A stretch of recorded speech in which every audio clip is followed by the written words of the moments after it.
I will start by saying that rhino and elephant conservation work, these are what we call species programs, and the two species, particularly the rhinos. The rhino is declared a protected species by our former late President Daniel Toroitich Arap Moi, and I think he did that declaration around 1985 or 1986.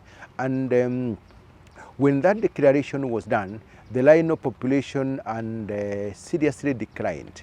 We were coming from a high population of about 20,000, particularly black rhinos in this country, to about 350.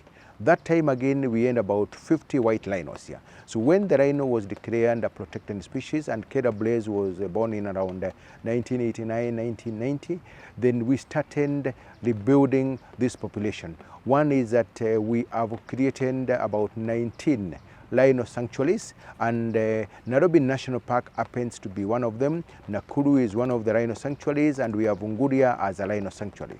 One of the key things about this program is that we have been able to grow particularly our black rhino population from a low of 350 to the current population of about 1,056.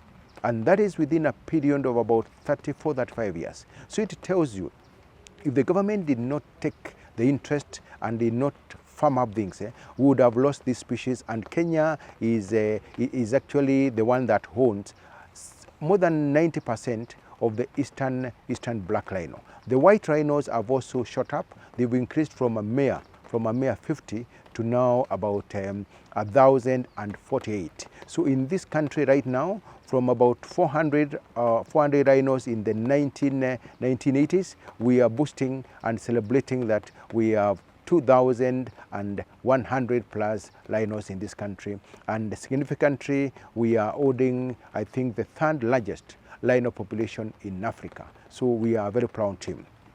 Zeroing down into Nairobi National Park.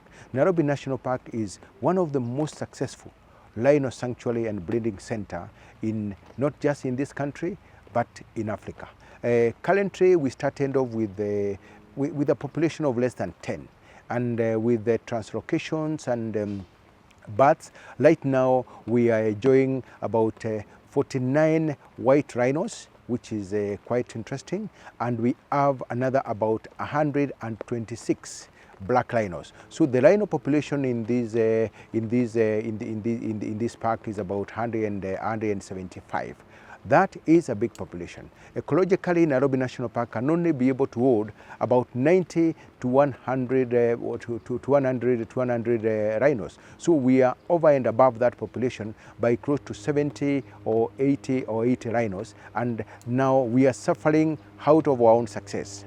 What that means is that when you have more rhinos than the habitat can be able to hold, a couple of things happen.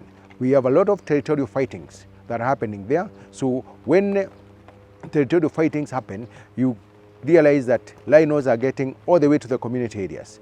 Two months ago, there is a male black rhino that went out of Nairobi National Park 3 times in a week. So we need to translocate it into Southwest because that has used space. Then number 2, when rhinos are overcrowded, they suppress their birth rate. They actually, because they are supposed to calve after every 2.5 years, you realize that they are not calving within that period. Then the calving, the time that they take to give birth at maturity, which is about 9-10 years, they overshoot that and they start giving birth at around 12 years. So that means those are the impact of crowding in one space. So our rhino population has reached the optimal level, and what we are doing now, and the government is supporting us, we have started a huge program that we are calling the Kenya Rhino Range Expansion, and we are rebuilding not just Nairobi, we are rebuilding the Guria Rhino Sanctuary, expanding it from 92 kilometers square to 3,000 kilometers square. We are going to Meru National Park to expand that sanctuary that is there, but above all within the 𝐊𝐿𝐼𝐾𝐻 landscape where we have private and community conservancies, we are talking to the landowners there so that they can create homes and habitats where rhinos can go and grow. But Nairobi National Park is where we started off. Nairobi National Park is one of the most successful places, and these rhinos are on a 24-hour surveillance.